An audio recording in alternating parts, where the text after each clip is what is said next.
Good morning guys, for today's video guys, nagluto tayo ng adobo. Ayan guys, sobrang sarap niya guys.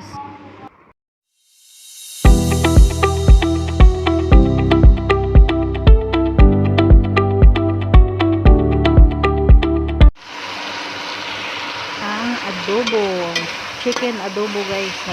Yun lang yung mga sobra-sobra ba, yung mga buto-buto. Namiss ko lang kasi kumain ng adobo. Grabe guys, napa-underrice ako yan. Kapon pala yan guys. So ayan, nilagay ko na yung patatas natin para magsabay sila maluto dyan sa manok.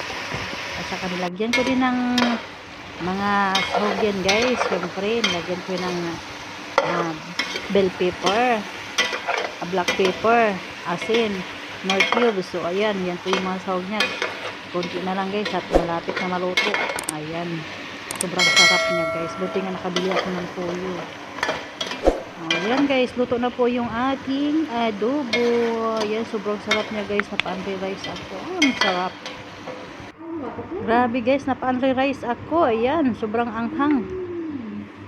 At saka guys, sinabay ko nila niluto yung gagawin ko na sambosa para sa pagkain ni Lola kasi nag-zoom siya. So, yan lang muna guys. Thank you for watching. Susunod ulit guys. And don't forget to like, subscribe to my YouTube channel. And thank you. Bye-bye.